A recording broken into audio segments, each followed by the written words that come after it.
వైద్య రంగంలో అద్భుతాలు సృష్టిస్తున్నారు అమెరికాకు చెందిన డాక్టర్లు. వారిలో ఇండియాకు చెందిన డాక్టర్లు ఉండడం విశేషం.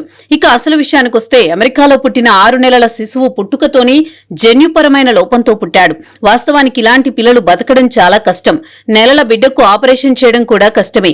ఇలాంటి జన్యుపరమైన లోపంతో పుట్టిన పిల్లల్లో పుట్టిన వెంటనే చికిత్స చేయాలి. లేదంటే 50% మంది శిశువులు ప్రాణాలు కోల్పోయే అవకాశం ఉంటుందని డాక్టర్లు చెబుతున్నారు. అమెరికాలోని ఫిలడెల్ఫియాలో ఒక చిల్డ్రన్ హాస్పిటల్లో కొత్తగా పుట్టిన 6 నెలల శిశువుకు ప్రాణాంతకమైన మెటబాలిక్ డిజార్డర్ తో పుట్టాడు.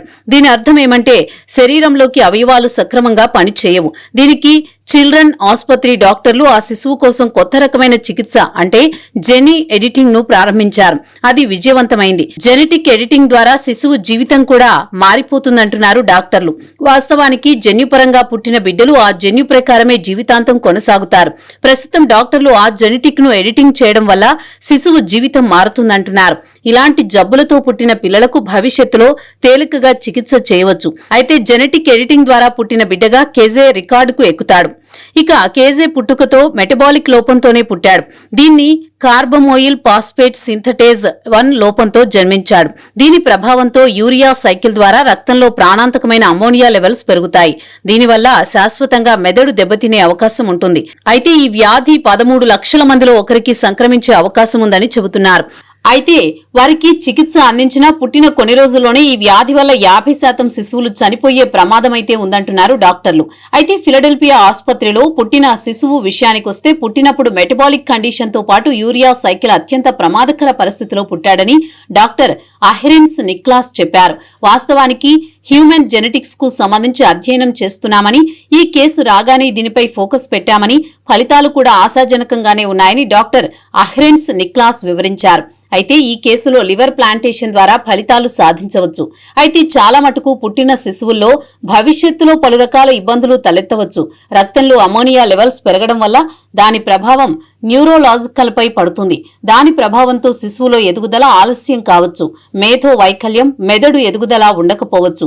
తీవ్రమైన మెదడు వాపు లేదా డ్యామేజీ వల్ల నాడీ సంబంధిత సమస్యలకు దారితీయవచ్చునని డాక్టర్ నిక్లాస్ వివరించారు. కాగా ఈ చికిత్సకు సంబంధించి కొత్త అధ్యయనాన్ని ఈ new England journal of medicine లో ప్రచురించారు. ఇక జెనెటిక్ ఎడిటింగ్ విషయానికొస్తే ఇది సంక్లిష్టమైన థెరపీ అని సిఆర్ఐఎస్పీఆర్ అంటారు. ఇది అత్యంత శక్తివంతమైన ఎడిటింగ్ టూల్. సిఆర్ఐఎస్పీఆర్ జంట మాలిక్యులర్ సీసర్స్ మాదిరిగా పనిచేస్తుంది. ఇక సైంటిస్టులు ఫాల్టీ జెన్సెస్ అంటే ఎక్కడైతే జెనెటిక్ లోపం ఉందని తేలితే దాన్ని కట్ చేసి లోపం ఉన్న జెన్సిస్ ను రిపేర్ చేయిస్తారు. కాగా సిఆర్ఐఎస్పీఆర్ వినియోగించి వైద్య బృందం శిశువుకు సంబంధించిన జన్యు మార్పిడి చేశారు. బేస్ ఎడిటింగ్ థెరపీ ద్వారా వైద్యులు కొత్త ప్రక్రియను ప్రారంభించారు. ఈ పద్ధతిలో శిశువు యొక్క జన్యువులోని ఒక భాగాన్ని శిశువు వైవిధ్యానికి సరిపోయేలా మార్చారు. అప్పుడు వైద్యులు లిపిడ్ నానో పార్టికల్ అని ఒక చిన్న కొవ్వు ఆధారిత క్యారియర్ ఉపయోగించి మార్చబడిన డిఎన్ఏను నేరుగా లివర్ లేదా కాలేయ కణాలకు అందించారు. ఇది చికిత్సను శరీరంలోని సరైన స్థానానికి రవాణా చేయడంలో సహాయపడుతుంది. ఈ విధానం ఈ శిశువు కోసం ప్రత్యేకంగా రూపొందించబడింది. దీంతో ఇది వైద్య రంగంలో ఒక కీలక అడుగు ముందుకు వేసినట్లుగా భావిస్తున్నారు. ఇక డాక్టర్ల లక్ష్యం విషయానికొస్తే కీలకమైన విడి భాగాలను చికిత్స కోసం తిరిగి వినియోగించుకోవచ్చు. ఉదాహరణకు లిపిడ్ నానో పార్టికల్స్ ఎంఆర్ఎన్ఏలు. వీటిని జన్యుపరమైన లోపాలతో పుట్టిన శిశువులకు వినియోగించవచ్చునని డాక్టర్ నిక్లాస్ వివరించారు.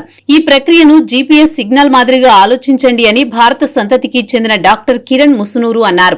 ఆయన Penn cardiovascular institute's genetic and epigenetics organs of disease programme director.